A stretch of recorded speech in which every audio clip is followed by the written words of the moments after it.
Hello and welcome to the Empowered Expat Wife podcast. If you moved abroad following your significant other and are looking to create a fulfilled life on your terms there, this is the place to be. I'm your host, Camilla Quintana, and I'm so excited to be on this journey with you and to inspire you to create the kind of life abroad you truly deserve. Hello everyone, how have you been? How are you doing? I know it's still a really difficult situation worldwide with the pandemic and everything going on, and it's getting old. We're getting impatient, we're getting restless. We want, so many parts of our old lives back, and I know it can be difficult, and I just hope that you're hanging in there and keeping your head up.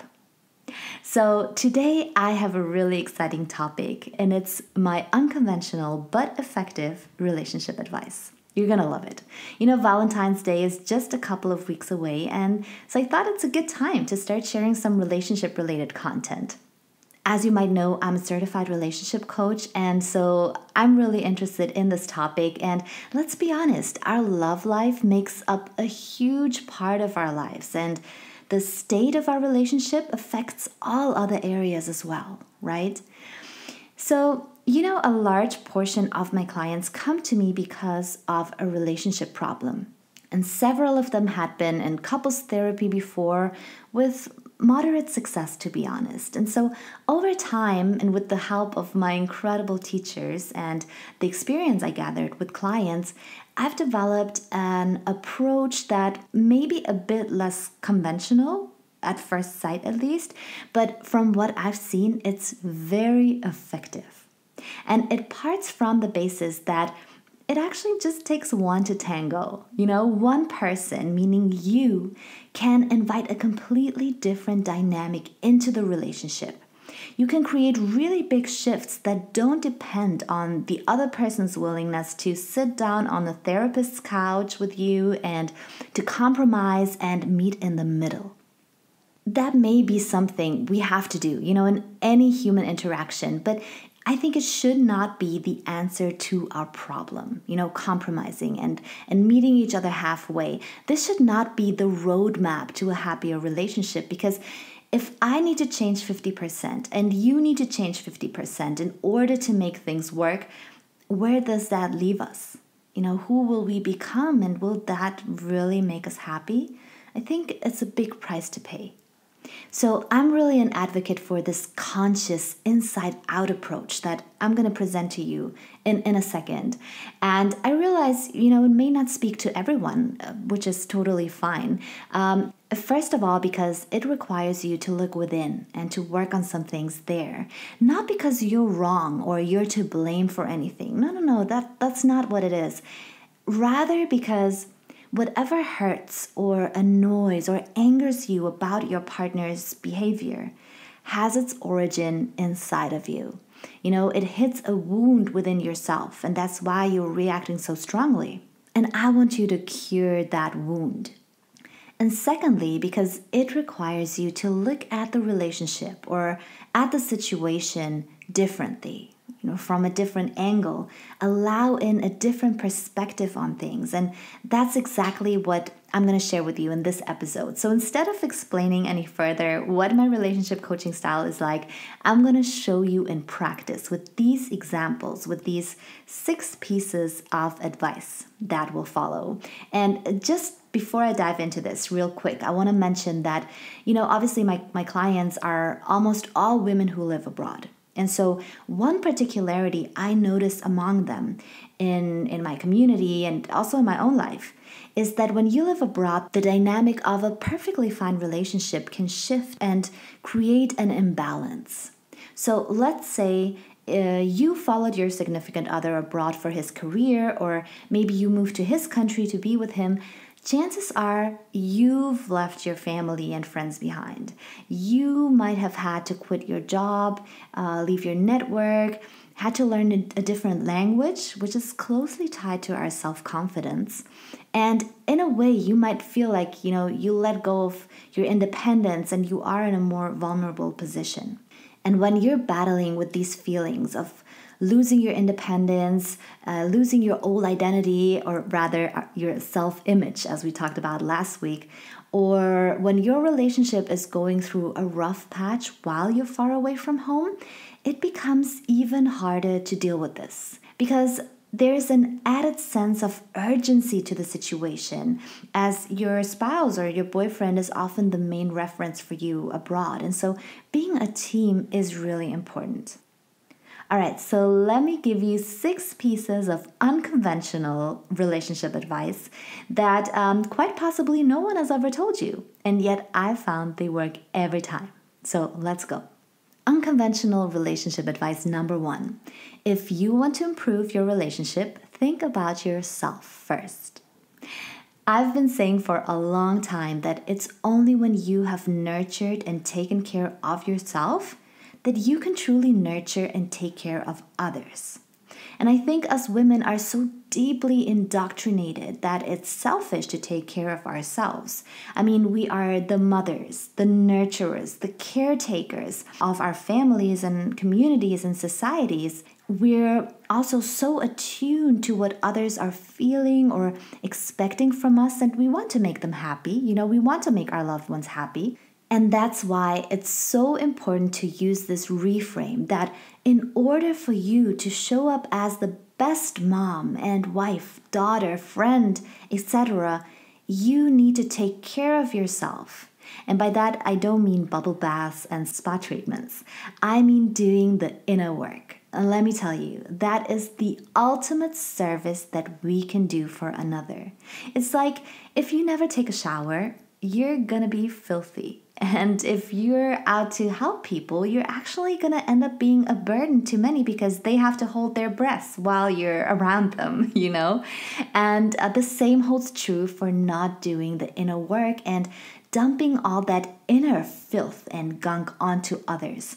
Because you know what that looks like? It looks like being triggered by your spouse and your children, snapping and reacting harshly because of an unresolved insecurity or baggage that you're carrying. And we all have that. That's okay, but don't make others responsible for it. How else are you potentially burdening others with your unresolved inner issues? Like needing your spouse and your kids to be a certain way, to do and say certain things in order to be happy and feel validated in your role as a partner or a parent. That is a very transactional kind of love, where only if you do this, I'll be happy or I'll give you that. That is a transaction. That's a business partnership. That's not a solid relationship. Or maybe you're expecting your loved ones to know how to handle your moods and sensitivities when you don't really know how to handle them yourself.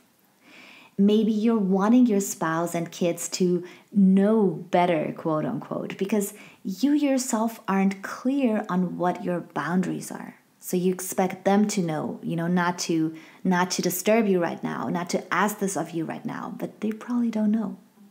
Or are you maybe making your loved ones feel like they can never please you because you haven't figured out how to feel good from the inside out? Can you see how all of this kind of behavior is actually much more selfish and harmful than taking some time to work on yourself? I like to say that our inner work is the best investment we can ever make, return guaranteed.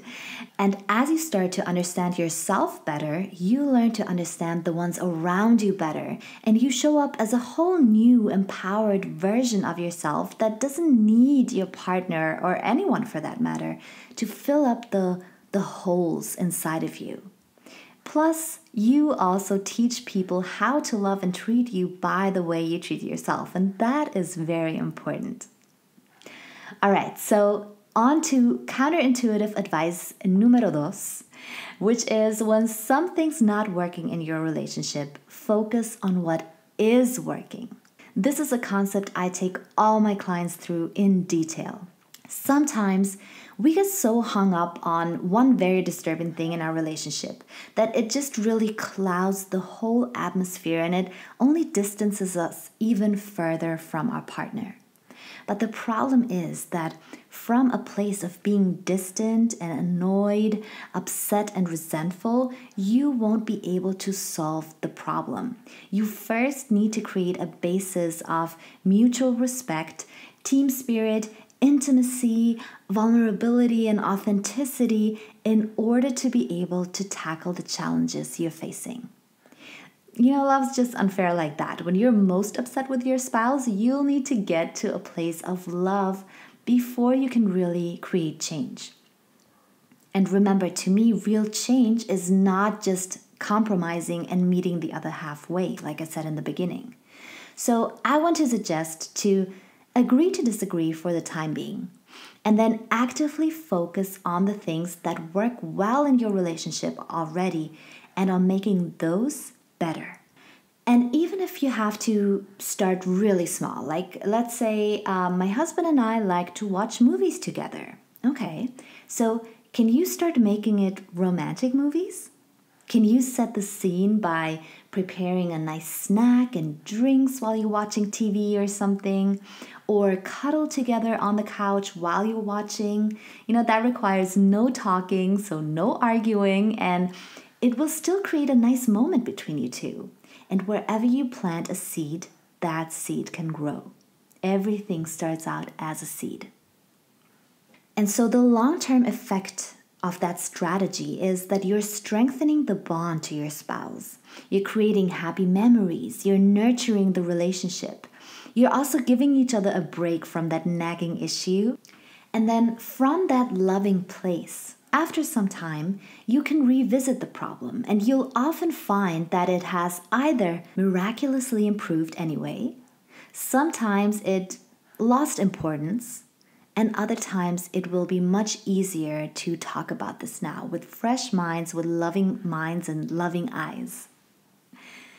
All right, so unconventional relationship advice number 3 is, if you want to grow closer, look at your partner as if you didn't know him. What do I mean by that? All right, so you know what it feels like to watch your spouse in a different setting? Like giving a presentation or talking to someone at a cocktail party. Obviously pre-COVID, when we were still able to go to parties. That can sometimes remind you of why you fell in love with him in the first place. You can develop this little crush on your old partner again. And moving abroad and into a new environment can sometimes feel just like that too. So take a step back and curiously watch yourself and your partner as you adapt and evolve in your host country.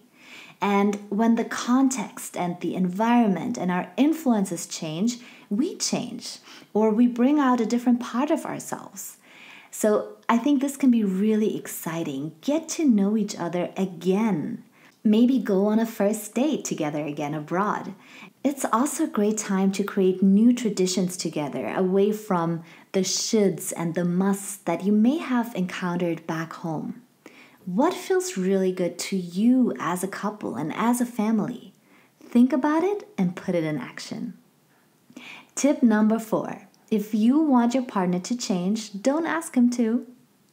Because you see, nagging your partner to change a certain behavior just doesn't work.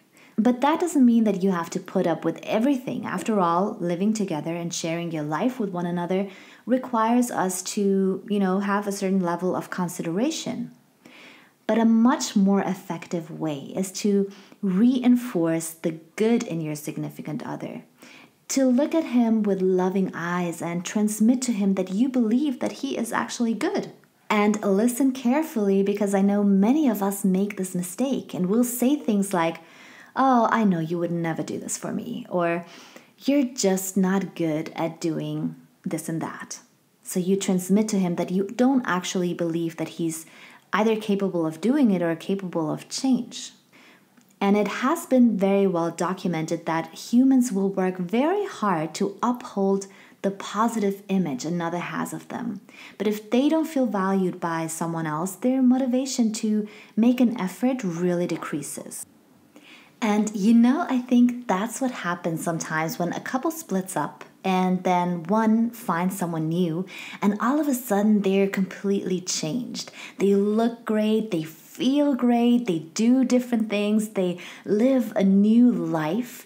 And it's not necessarily because that person is so much better. It's just that they look at them with fresh and different and loving eyes and believe in the best in them. So I invite you to praise your partner for all the things he does well and do that much more often.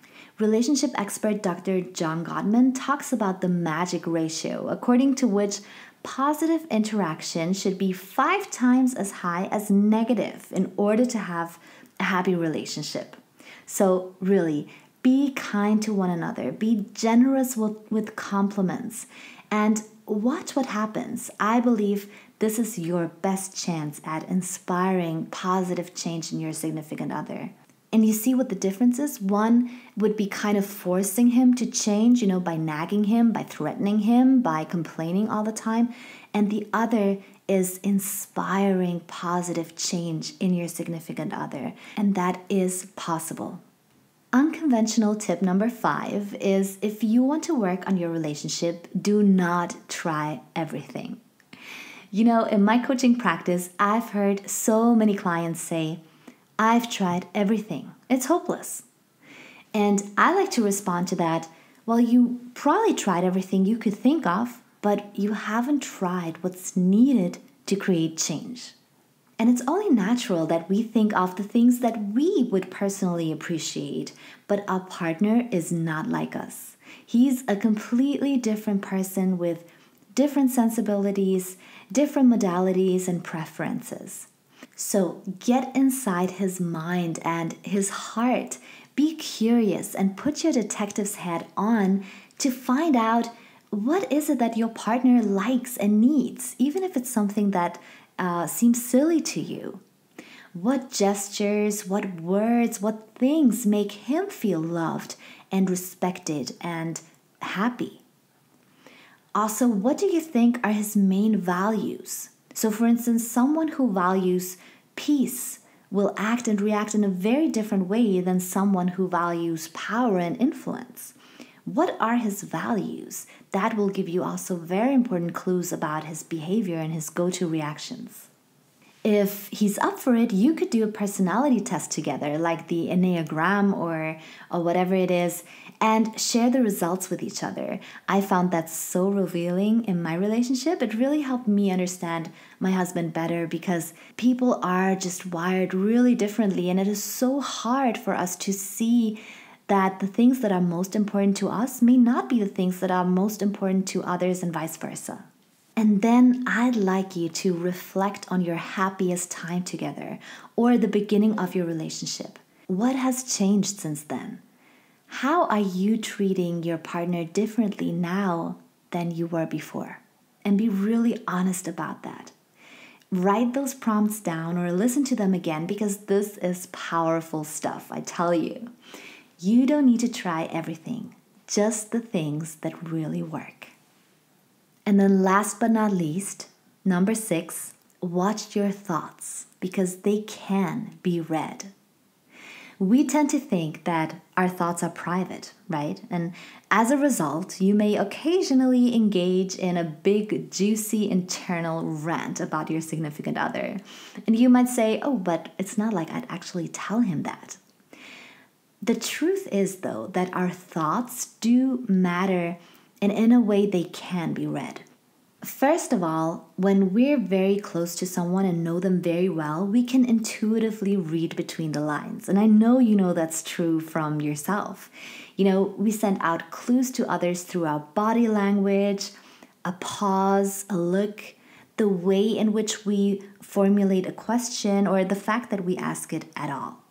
Also, if you repeatedly think negative thoughts about a person or about an incident, that creates neural pathways in your brain that will facilitate even more of these thoughts to pop into your mind, and you'll intensify these negative feelings. And not only will you experience the situation as worse than it probably is, your spouse will pick up on that attitude as well, even if it's subconsciously. And in such a state of mind, it becomes very difficult to come up with constructive and creative solutions. And you'll likely feel even more stuck than you would if you had a more positive way to think about this incident, let's say. And then thirdly, we must not forget that our view of our relationship and of our partner is just that, our view of it. It may seem very real, it may hurt, and it may feel so unfair, I know. But there are many different sides to any story. There is no one absolute truth, much rather a bunch of subjective, coexisting realities.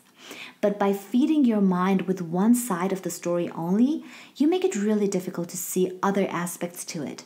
You'll make it really difficult to see the positive traits in your spouse or even the exceptions to your spouse's behavior. So be careful about how you think of your significant other daily and regularly, because thoughts become things and they can be read. All right, so these were my 6 unconventional pieces of advice to make your relationship better, especially if you're abroad and you notice the dynamic has shifted. I hope they'll help you create a positive change in your relationship as well, and to overcome any struggles you're facing as a couple abroad.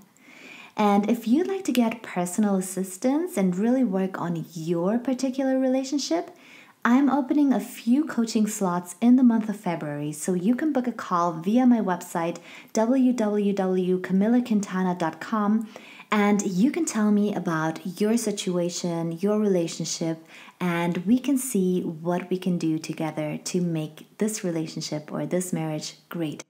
I'll be back next week, and until then, be well and start planting those seeds in your relationship. It's never too late, it's never too hopeless, and even small efforts can go a really long way. Thank you so much for listening. Please make sure to share this episode with your expat besties and show me some love in the reviews.